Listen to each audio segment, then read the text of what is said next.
Have you ever wondered how close you've come to danger without even realizing it? At Shivering Vault, we take you there, one story at a time. But before you drift off, consider liking this video, commenting where you're watching from and at what time, and subscribing to keep these chilling stories coming. Now, let's dive into these unsettling tales.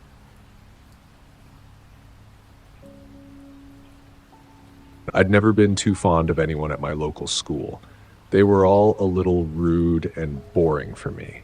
You see, I grew up in a small area with not many people interested in art like I am, so I had to venture off from home. I found myself attending a pretty rural art college. It's sort of like a normal university, except it's full of big-headed people.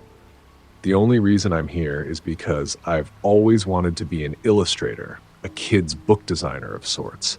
I'd had a keen interest in children's media and classic books such as the Arthur series, so when I was sent to live at this college, I was taken aback when I realized a lot of the other students here were all fine artists. You know the kind, the ones who like to splatter paint onto a canvas and claim it's art. I'm not really big on that sort of thing, but I didn't question it. I settled into the new place pretty quickly. I was sharing a dorm with a few other students. There was myself, a graphic designer named Josh, a director and animator called Lily, and one more guy called Daniel. Daniel was one of those fine artists I just described to you. His room was decorated with photographs of distorted women, and he always had weird music playing too. It was sort of like trippy 60s stuff. He also liked to smoke, so his room smelt like an old ashtray. It was pretty gross, but he was a nice enough guy and we all got along well. We soon became a tightly packed group of friends. It was the start of a new term for us, having all came back from home after spending the summer there. We unpacked our things and began talking about what we'd done over the break. I went hiking with my stepdad. We did one of those summer camps, said Josh. I spent most of my time with my girlfriend. We watched films and went to see some plays too, Lily said. She did a lot of whining about missing her sporty partner, so we were happy they'd had some time together. I hadn't really done much worth mentioning, just the usual stuff, parties and trips with my family, nothing that special. I was just about to pipe up and speak when I got interrupted. I was at the dentist, we heard Daniel say. My father is a doctor of sorts, so he let me come with him and explore the hospital. My favorite place was the dentistry. I got to touch and feel teeth. It was cool. We all stared at him, a bit confused. Were you allowed to have random strangers go into hospital rooms, let alone play with the equipment? We didn't really care. We knew Daniel was that sort of guy anyway. He was known for getting into trouble for the sake of art. That was always his excuse. We all spent our first couple of days getting to grips with our assignments, finding out what we had to do. Naturally, my task was to study some illustrators and mimic their styles. Josh spent some money on a new Mac for design tests, and Lily had to start playing about with claymation. It was a pretty nice vibe when we were all at our dorms, talking and swapping ideas. At least, it was nice until Daniel started insulting us. He'd never been the same since he came back from summer break. He seemed more cold and distant. He never told us anything about his projects, not even what the subject was.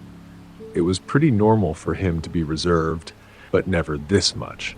At nights, he'd make himself dinner, shut himself in his room, crank up the music, and not be seen until the next morning.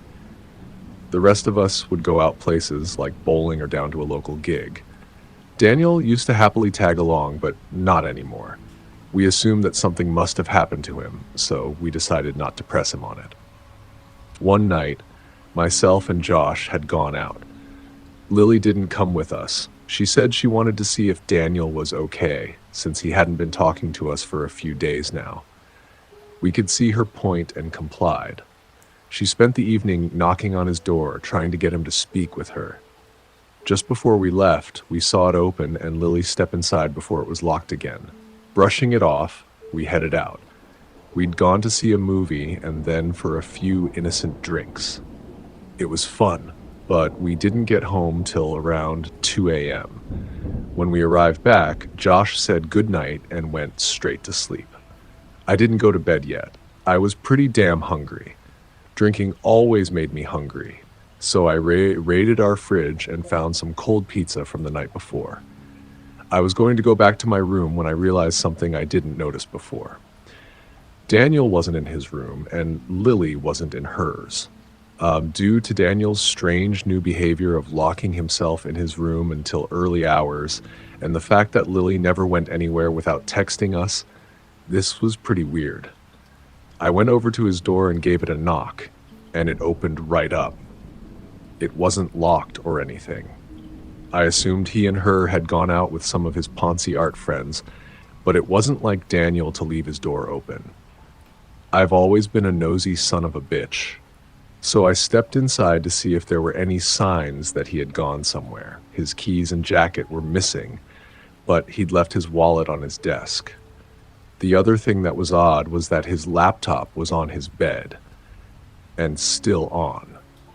Curiosity got the better of me. Perhaps this could have been my chance to find out about the art project he'd been hiding. I mean, Daniel was a fine artist, remember? So it could have been anything. I noticed that he had a USB plugged in and 2 files on the screen.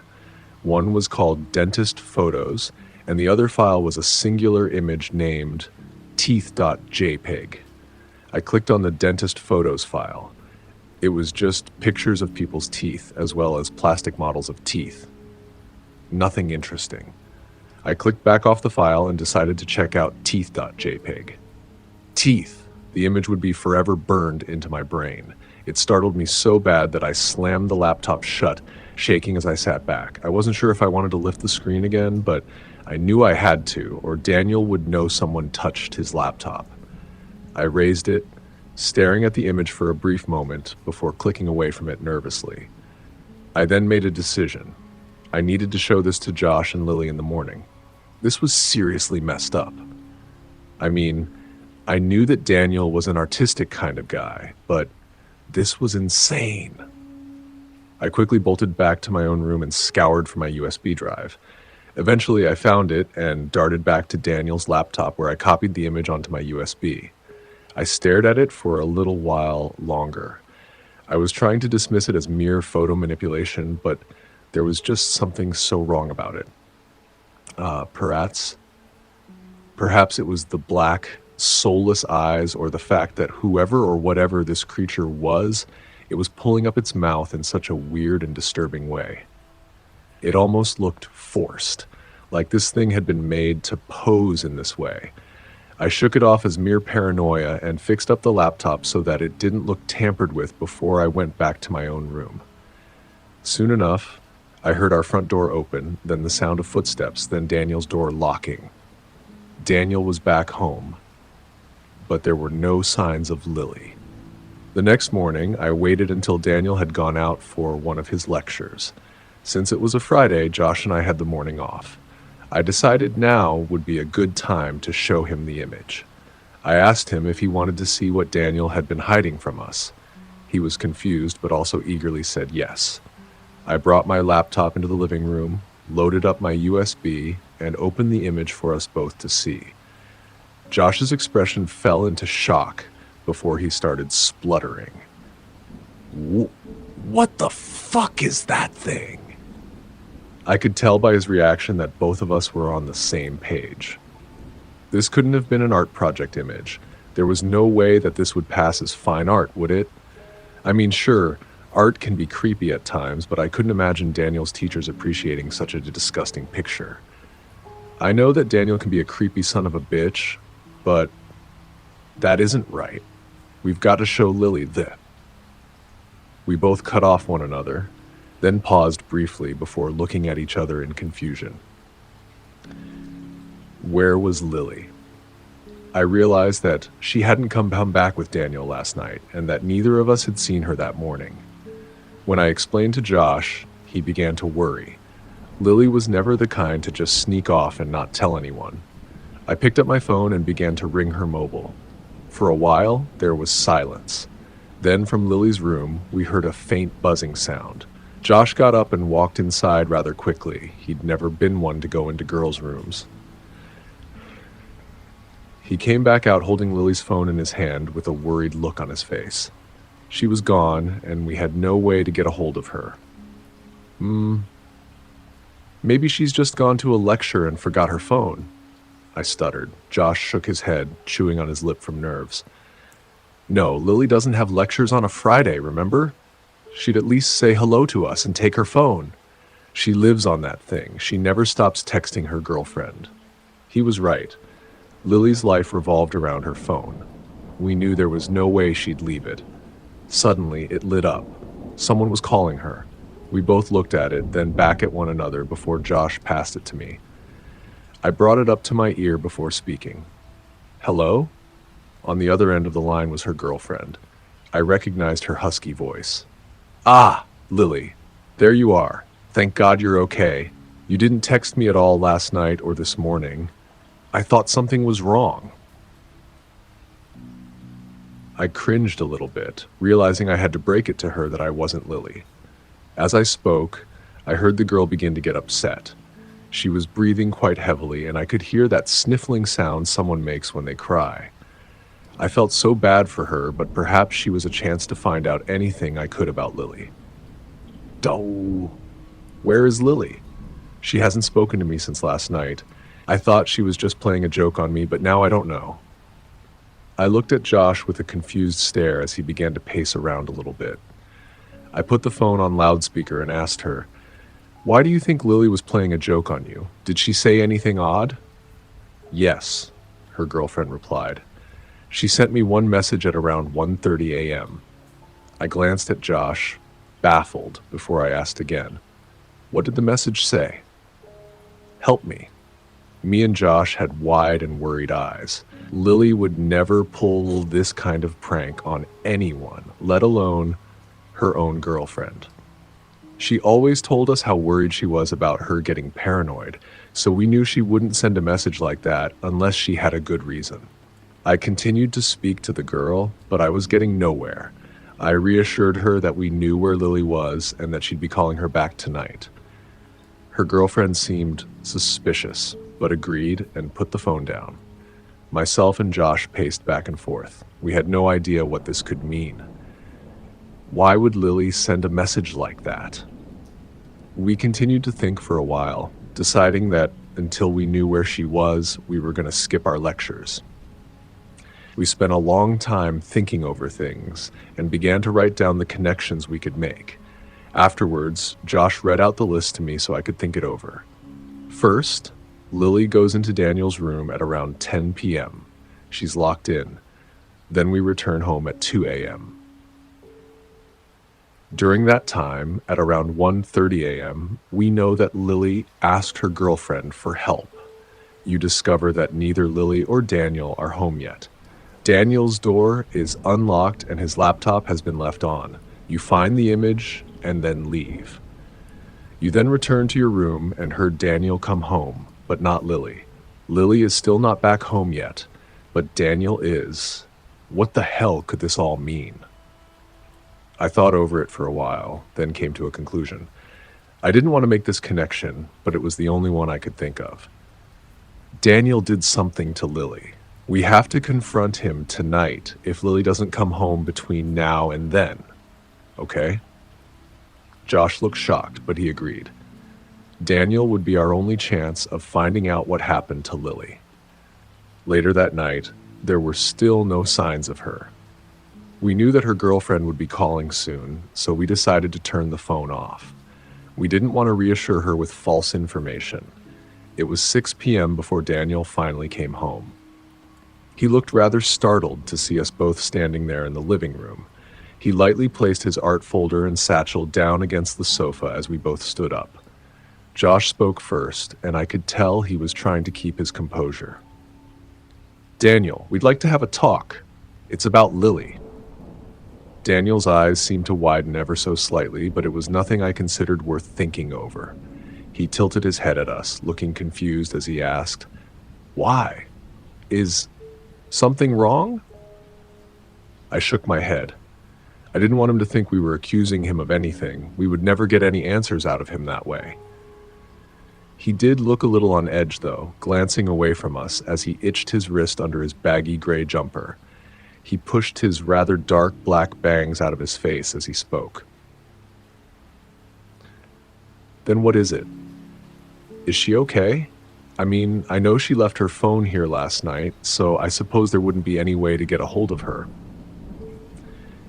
We didn't say anything. We weren't too sure about how to proceed. How were we supposed to ask him if he did anything to Lily without him taking offense? I then realized something. It took me a moment to process before I spoke. You just said she left her phone here last night, right? How the hell did you know that? Josh's eyes lit up. He just realized, too. How did Daniel know she'd left her phone behind, unless they went somewhere? We already acknowledged the fact that Lily never left her phone anywhere, so how on earth was he aware of it? Daniel didn't answer. He was silent for a while before he pushed past us and walked into his room, slamming the door shut. We walked over to his door, banging on it harshly before he started shouting. "Leave me alone. I have coursework to do. I'm sure Lily will show up tonight. Just stop being so paranoid." We didn't know what to do. Daniel clearly knew a lot more than he let on, but there was no way we were going to get it out of him. We walked back into the living room and slumped down. I ran a hand through my hair. What the hell was going on? I then realized that Daniel had left his bags on the sofa. He must have been too flustered to pick them up when he stormed into his room. I peered around to his door. He hadn't left yet, but I knew soon enough he would be coming out to get his bags.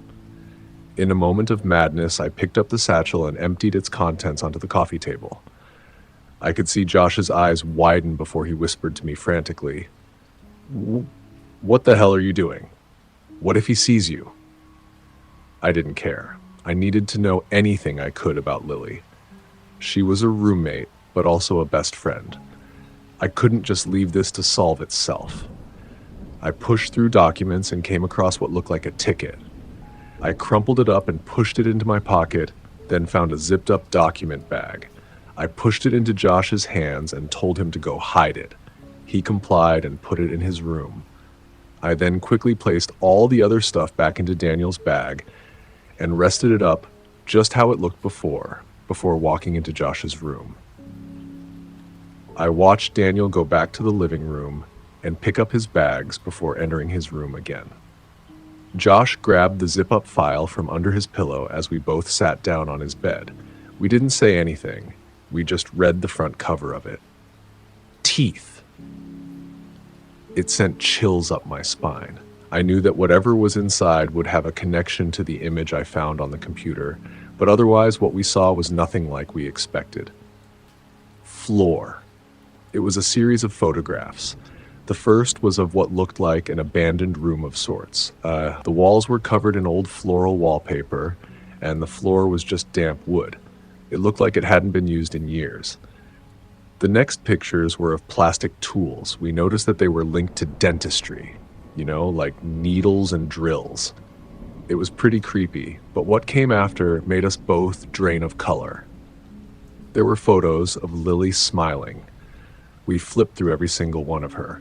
In each, she had her big toothy grin on display, such a sweet smile.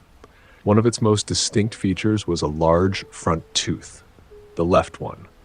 We always found it cute, but now it was no laughing matter. We noticed labels on the back of the photographs and that each tooth on each photo was marked. There were notes attached that said things like remove or replace. It knocked Josh sick, and I was more terrified now than ever. We knew we couldn't confront Daniel about these photos. It would get us nowhere. We just sat in silence for a long time, staring at them in disbelief. I then remembered the ticket I'd found and stuffed in my pocket. I pulled it out with a shaky hand, bringing it to my vision. It read, group ticket, location, Station Road, date time, 28/09/2011, 11:34 p.m. We both looked at each other with firm gazes. that was just yesterday evening. We knew exactly what we had to do now. We had to find where Lily was. We didn't see Daniel for the rest of the evening. Josh had become incredibly paranoid. He asked if he could sleep in my room tonight. I thought it was a bit awkward, but didn't mind. I mean, he was scared real bad, so I didn't want to leave him alone. While Josh was sleeping, I printed off the disturbing image for referencing, then spent most of the night planning for the next day. I had already emailed our lecturers letting them know we weren't going to show up at this SCA because we felt sick. I also checked how far Station Road was. To my surprise, it was only an hour's drive away, so I figured we could take Josh's car up there and look around for where Daniel and Lily had been. The whole time, I kept staring at the teeth.jg image. A horrible thought crept into my mind.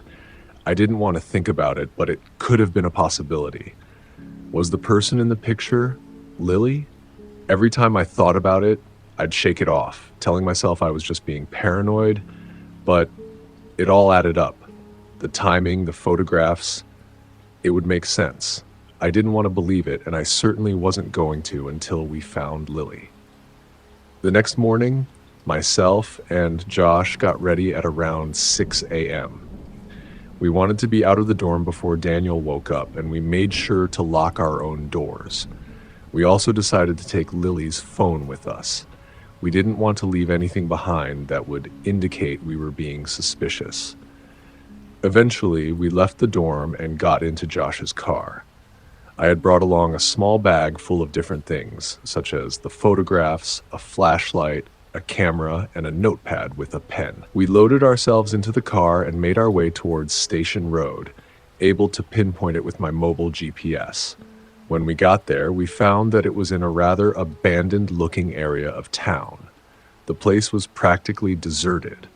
All we could see were tall, crumbling buildings and little empty houses. We took out the photo of the room and began to walk up to each house. We pressed our faces to their windows to see if we could make out the floral wallpaper like the room in the photograph. We spent a good few hours doing this, but for nothing. We were getting pretty angry at this point. We just wanted Lily back.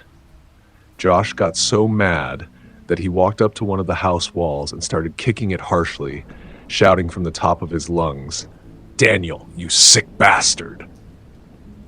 Basement door. Just as he kicked the wall one last time, we noticed it begin to tear. Josh looked down at his foot and realized he had ripped what appeared to be a piece of painted paper away from it. He quickly tore down the remaining pieces to reveal what looked like an outdoor basement. The doors were rusty and scratched, but we noticed that the metallic handle was clean, as if it had been tampered with. Josh looked over his shoulder to me. I gave him a nod and quickly took a photo of the layout of this basement-like thing. Josh then walked down to the doors and gave them a push. To both of our surprises, they were blocked by a plank of wood, which Josh was thankfully able to remove fairly easily. We then opened the doors slowly and cautiously. Who knew what could have been kept in there? It was obviously hidden for a reason. If only we knew what was coming. Perhaps it would have saved us both from throwing up. As we stepped inside, we were met with a rancid odor. Neither of us knew what the smell was, but it made us both feel instantly sick. Josh gagged and coughed, covering his face with his shirt. I swallowed back vomit as I walked on. I pulled out my flashlight and shined it across the pitch-black stone room. We heard nothing, but as we walked further inside, the smell only thickened. It was getting so bad that Josh threw up behind me. He quickly composed himself and stumbled back upright before we continued. As I looked around the space, my eyes met with something on the floor that made my heart race, and the flashlight dropped from my grasp. It was Lily's knitted sweater, the one she always wore when we went out for pizza or bowling, with the same little torn threads on her sleeves where she'd chew on it. I could see Josh from my peripheral. His eyes were just as wide as mine. The last bit of color drained from his face. I picked up the sweater, holding it up in front of me when I noticed there was a large, thick blood stain soaked all the way through it. It started from the collar and became thinner as it went down. I was now the one to throw up. I collapsed onto my knees, puking heavily. I didn't know what to do. I didn't even know what to think. I soon composed myself and stood up again, gripping the flashlight as I put the sweater in my bag. Through blurred, teary eyes, I pressed on. From where I was standing, there was nothing left to see. Then, there was the flicker of a small switch from behind me, red light filling the corner of the room. Josh screamed louder than anything I had ever heard before. My stomach was in knots as I shined my light where he was standing. He was beside a large black table, just standing there in complete terror, blocking my view of it. I could only imagine what he was looking at, and I truly wish I left it to my imagination. I walked over to his side. There, I laid my eyes on the sight before me. It was Lily. She was strapped down onto a table, wearing nothing but her jeans. Her body was covered in thick layers of tape, keeping her strapped down. One of her arms dangled down to her side. The other was nowhere to be seen. Its replacement was a taped-up stub covered in bloodstains. I could hardly breathe. My stomach was so knotted and my breathing so tight that all I could do was stare. I looked up at Lily's face. Her head had been forced back, and we could see that her innocent blue eyes had been violently gouged out. They'd been replaced with thick black wax that filled the holes. Her nose had been contorted and broken, snapped in many places, but the worst part of it all was her mouth. Her jaw had been forced open, her maw filled with the same black wax. Her teeth had been ripped out and misplaced in all different directions, and her lips had been stretched upright, tearing her cheek to reveal more teeth that had been pulled from her mouth. It gave her a contorted, horrible smile.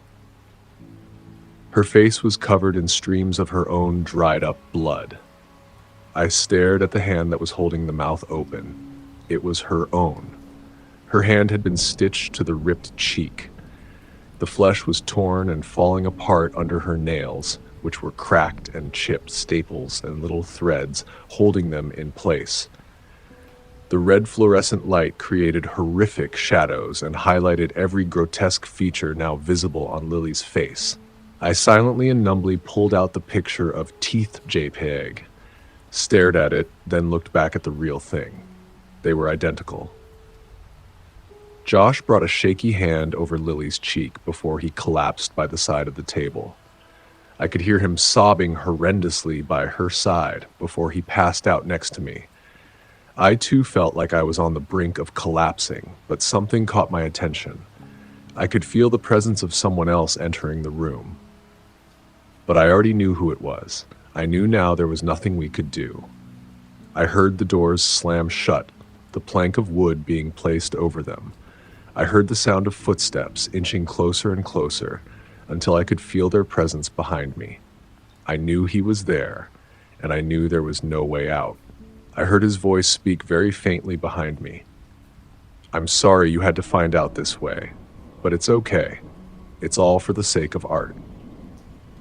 But that wasn't what made me collapse. I knew well enough that my fate was sealed. After he finished speaking, though, I heard one more tiny sound that made my heart ache and my tears stream further down my numb cheeks before my vision faded away and my hands slipped from the table. I could hear Lily choking.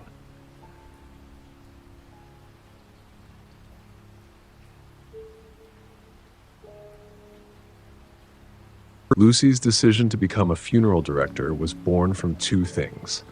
The first was the disgust at how extortionate the funerary business had become, secretive and dominated by men who pushed traditional beliefs of expensive and unnecessary funerals. The second was seeing what it truly lacked: personal touch, the bare minimum for anyone's final send-off. She'd worked in marketing earlier in life, seeing firsthand how people were repeatedly conned into buying things that, really, they didn't need. This was an inherent part of the business world, but seeing the same thievery in the funeral business was unacceptable.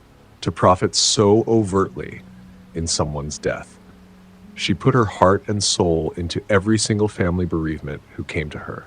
Lucy worked tirelessly. Even when she was called out to retrieve a body in the early hours, she never relented.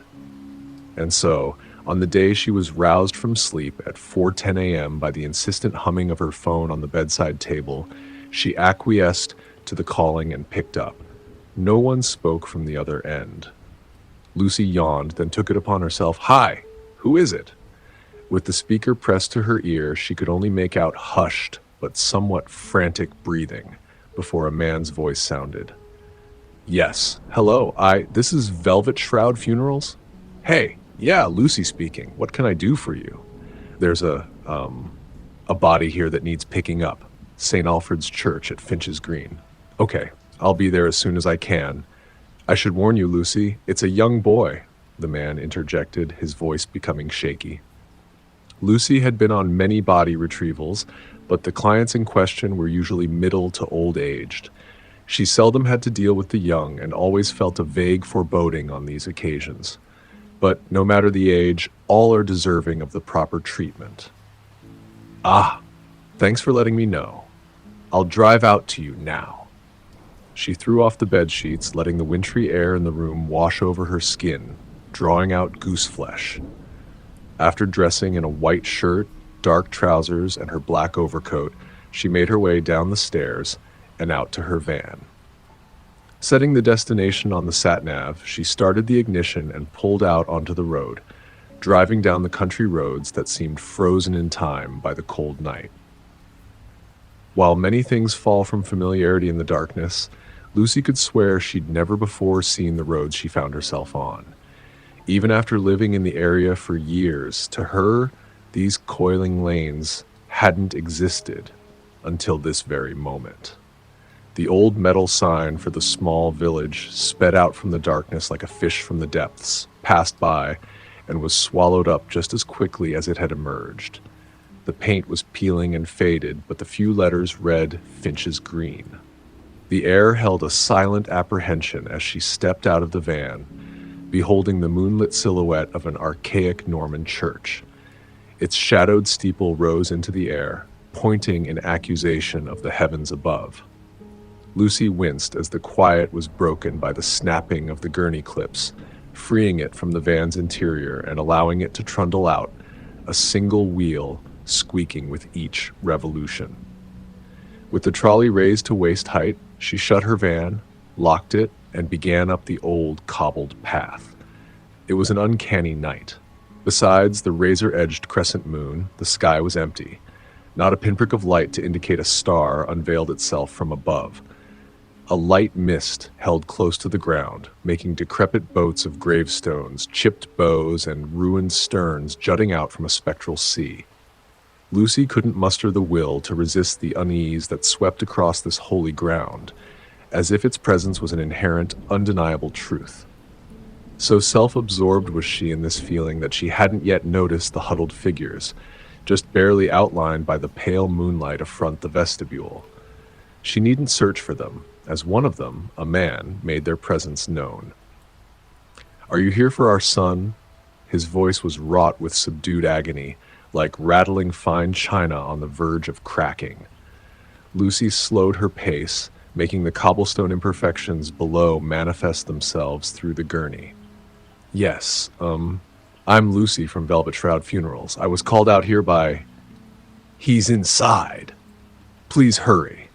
The man shuddered, directing his attention back to the woman he held in his arms, who shook and sobbed openly. Deciding not to question his peculiar urgency, Lucy unlatched the time-worn oaken door to the vestibule.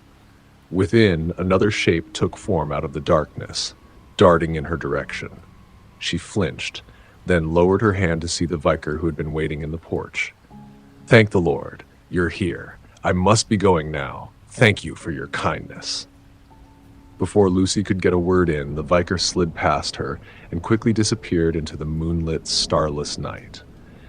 Inside the chapel, the only light was filtered through the sparse stained glass windows, scattering a multitude of fractured colors across the maroon tiles and dark wood pews. Dust floated aimlessly in the beams of light, only to become hidden in the darkness once more. At the far end of the center aisle, something was illuminated by a beam of red light, moonlight passing through the blood of Christ, impaled by the spear of Longinus. An adult-sized figure lay under a white sheet. This couldn't be their son, Lucy thought. She'd gotten the impression of a young boy, no less than 10, but the shape concealed under the veil was of no child. Then again, who she'd thought to be the parents outside had never specified an age. She let her arms flop down to her sides in exasperation. This was going to be a hefty load. She dialed her colleague, hoping to call him out for assistance. No luck. It seemed like she had reception, but the call just kept going straight to the busy tone. Reluctantly, Lucy released the gurney jacks and lowered it to floor level.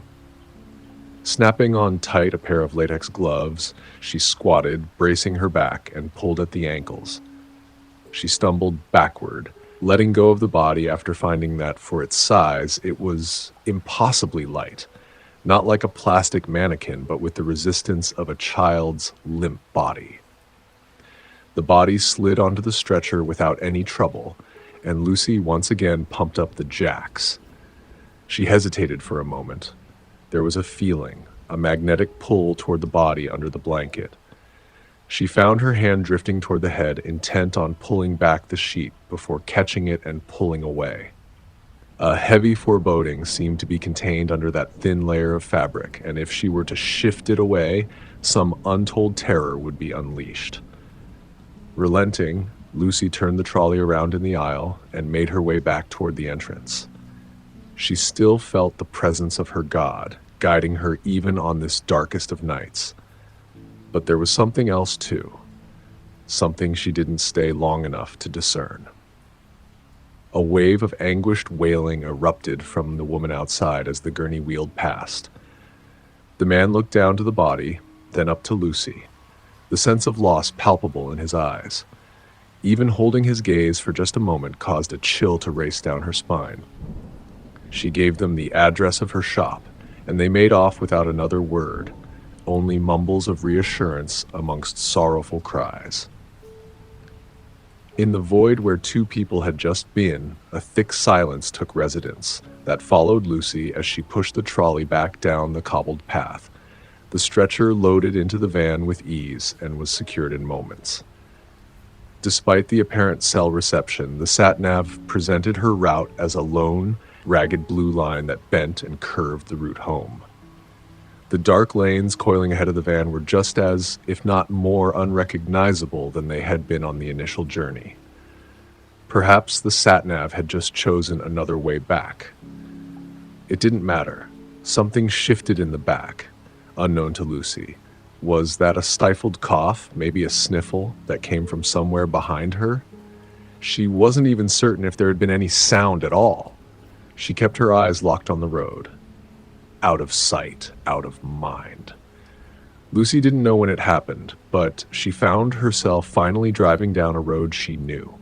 In tandem, the sat-nav blinked with buffering satellite imagery, even though there had been reception for most of the night. Not 10 minutes later, Lucy's van pulled up into the rear entrance to the shop. She sat with her eyes closed for a brief moment after turning off the vehicle. The events had left her a little shaken, but the feeling bled away as she acknowledged her exhaustion. Everything was normal. She only needed a warm coffee to wake up. The town wasn't silent, and the gurney clips shattered no unbroken calm. Distant noises of cars drifted along the sky as Lucy pulled the stretcher out, pumped the jacks, and made her way up the slight ramp to the mortuary. Entering the freezer room, she winced at the cold blast of air, but the jolt woke her up some, sharpening her mind. The racks were empty. Always aspiring to be neat as possible, Lucy slid the stretcher off of the trolley and onto the lowermost rack. Empty spaces below a body didn't sit right with her, for reasons she could never pin down. The stretcher, bearing the impression of a corpse beneath linen, slid back into the shelves and clicked into place, leaving the gurney empty. Lucy returned it back to her van, then came around to the front entrance, opening the shop's doors for the day. At long last, the kettle squealed, heralding the hot brew of coffee Lucy needed since the moment she woke. The steam drifted from her mug into the winter air as she walked down the old, beaten path behind the shop, down to her favorite spot by the lake. A lone bench overlooked the watery expanse, still glittering with stars from the fading night. Lucy sat, cradling her mug, looking out across the water. It was really a form of meditation that, for her at least, required no effort. Being a familiar sight, Lucy didn't yet notice the sky's stark contrast in comparison to earlier. Yes, cloud cover may have come and gone, smothering the stars and releasing them later, but the moon still hung back in Finch's green, clear as day. Here, both the pale crescent and the starry expanse were visible. Before she could understand any of it, the sun began its climb, slowly heaving itself above the horizon. Finishing her coffee, Lucy stood up from the bench, stretched out, and made her way back to the funeral director's. After starting up her work laptop, the rising urge for another coffee pushed itself into her mind. This urge was quickly sated, though, when her colleague Dan arrived with fresh coffee and wholemeal blueberry muffins. "Hey, Luce, if you've already had breakfast, well, make some room." "Morning, Dan. Is this muffin thing turning into a tradition? You know I can't resist the bakery when I drive past. Maybe I should take a different route in the mornings, but they're just so damn good." He chuckled. Dan set down the to-go breakfast and sat down across from Lucy, pulling out a folder from his bag. "Thanks," Lucy said. "I've just picked another one up today. A little boy." Dan released a sigh at this. Even for those accustomed to death and the morbid in general, dead children were something that could only be prepared for. There was no getting used to it. "Yeah, he's not really little at all, though. I tried calling you earlier, thought I might need some help, but it didn't end up being too difficult. Was your phone off?" "You phoned me? I've had it plugged in all night, and you know I'm never on Do Not Disturb. Same reasons as you." Dan unlocked his phone and navigated to the Contacts app. He scanned the missed calls for a moment before looking back up to Lucy. "Nope. Nothing. Weird. Well, it doesn't matter. He's here now." Lucy rose up from her seat, turning slightly while beckoning Dan to follow. The pair entered the freezer room. Even with a now wakeful head, Lucy felt that dark apprehension, just as she had back in the church. Dan made his way over to the racks and pulled the only occupied one halfway out. He gently uncovered the body, pulling the white linen away from the head. Lucy's legs almost gave out when she saw what lay underneath. This thing was not a little boy. It wasn't even human. The head was a coiled mess of twisted, ribbed horns, curled tightly to form a round and solid mass, only broken by a central hole where a face might be, a window into a black abyss. Chitinous patches covered the skin on its chest and shoulders, framed by visceral purple skin stretched taut across sharp bone. Bulging veins branched across the surface, but their color, their vitality, belonged to a living body, not a corpse. The intense focus Lucy held on the creature dulled her other senses, deafening her to Dan's worried calls. Luce, are you okay?" Everything came back sharply, her shallow breaths, the pounding of blood in her temples. You don't... I know. He can't be more than 7 or 8. I get that it's more difficult for you with children of your own." Dan turned around without waiting for a response and covered the abomination back over. "Come back through. I need to be filled in on your info." He walked out of sight into the reception area, leaving Lucy to absorb the newfound horror she had just witnessed. Did he not see what I just saw? She thought, slack-jawed, feeling somewhere between shock and puzzlement. As much as she wanted to check her eyes hadn't deceived her, Lucy couldn't bring herself to lift the sheet. Even with her fingers grasped onto the rim, it was as if the sheet were made of titanium. "Are you of faith?" Lucy stepped back from the racks and spun around, looking for Dan. It was an odd question, but he was the only other person in the shop. No one. He wasn't there. Lucy didn't have time to think about her next action before the question rang out again from every conceivable direction.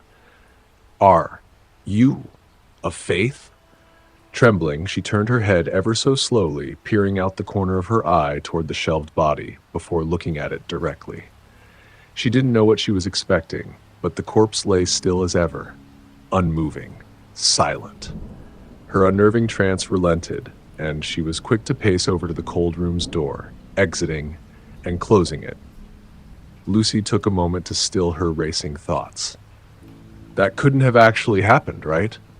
She was just tired. Yes, that was it. Just tired. She'd had a bit of a late night, so it was a reasonable conclusion. She and Dan discussed the details of the case. The parents had only introduced themselves as Mr. and Mrs. Petro at the time, and their deceased son as Liam. In any case, the cause of death was as clear to Lucy as the next winning lottery ticket's number, so she rang her usual coroner to arrange an autopsy. An examination on the afternoon of the same day was agreed, but the Petros turned up just before midday. The daylight drew out their complexions, Mr. Petro's tanned skin and wind-worn crow's feet contrasting Mrs. Petro's fairer and paler, but reddened face.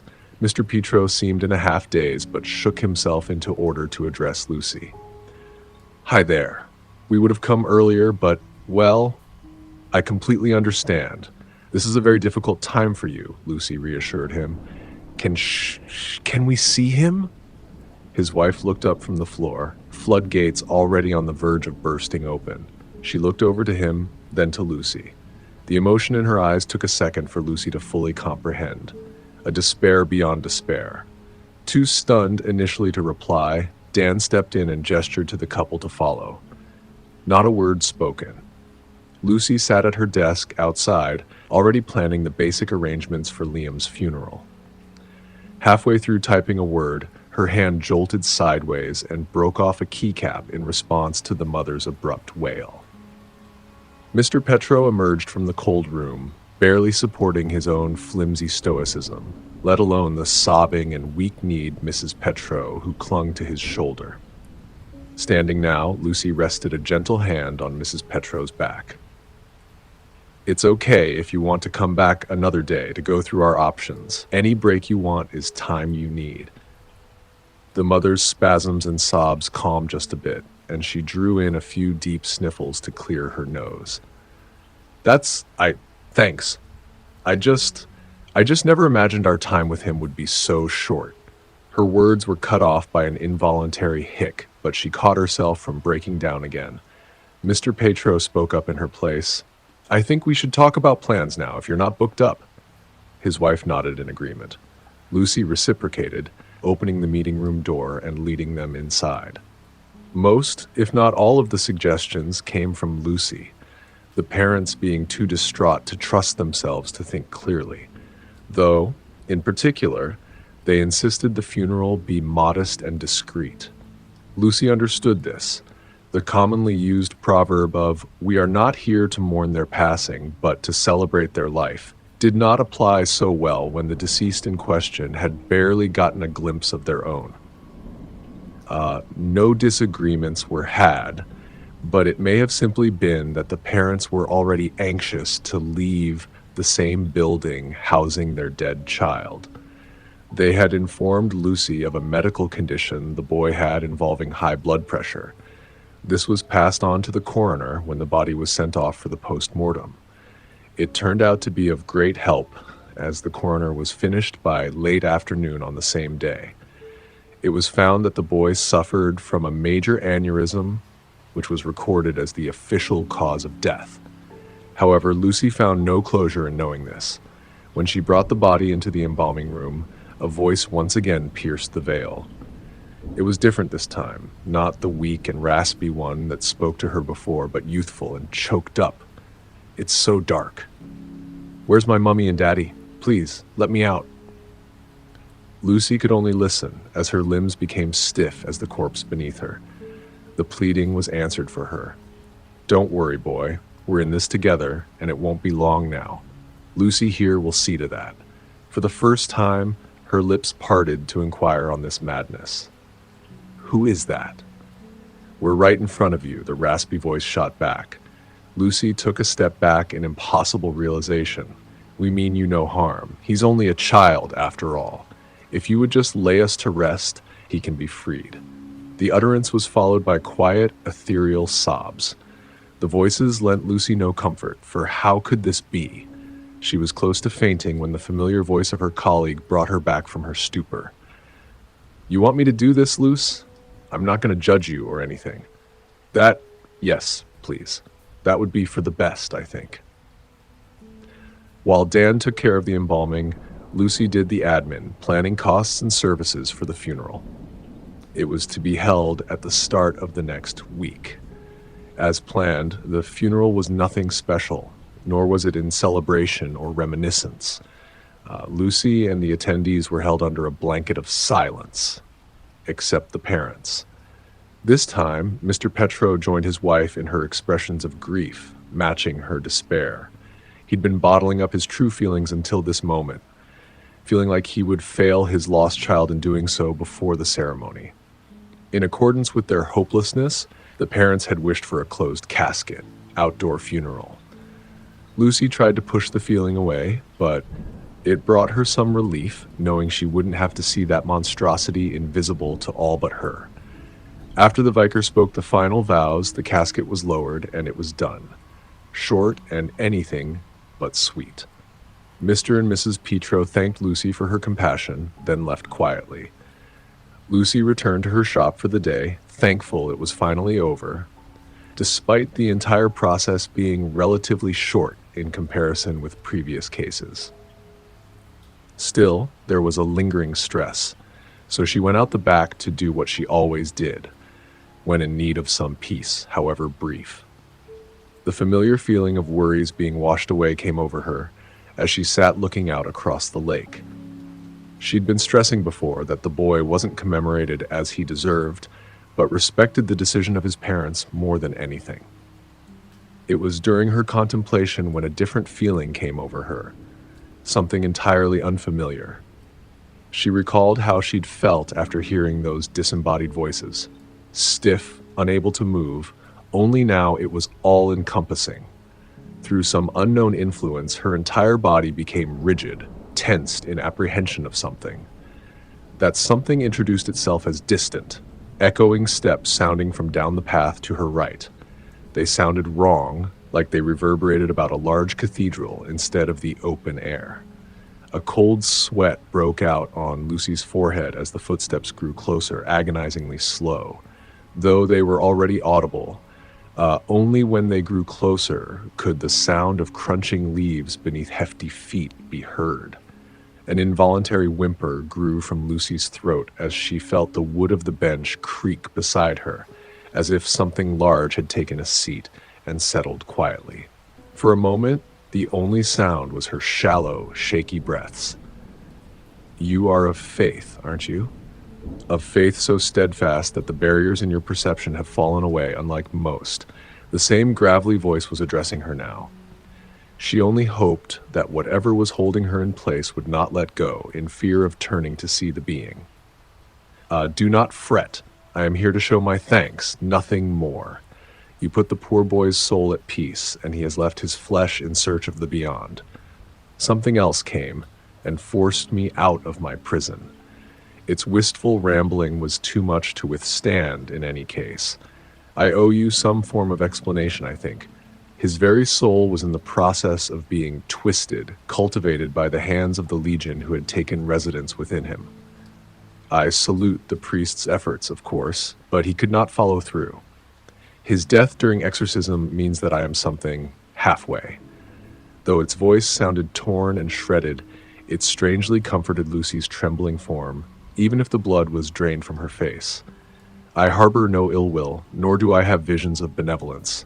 I know not of hellfire and brimstone, but as it is for my creators, it is the realm of my belonging, and so I must return. Thank you. That is all." With that, the pressure that emanated from the air itself dissipated, and with the soft creaking of wood being relieved, Lucy's visitor departed. She didn't know how to feel as her limbs were freed from stasis. A demon? No, A demon could never speak so neutrally. She turned to look, to call after it with the questions that piled in her mind, but it was gone. Whatever it was, she felt an unexpected satisfaction from its visit. Closure, however unimaginable the circumstances. She stood and began the slow walk back. Her faith was strengthened with a compassion for something she didn't know existed, living underneath a star-filled sky that might never falter again.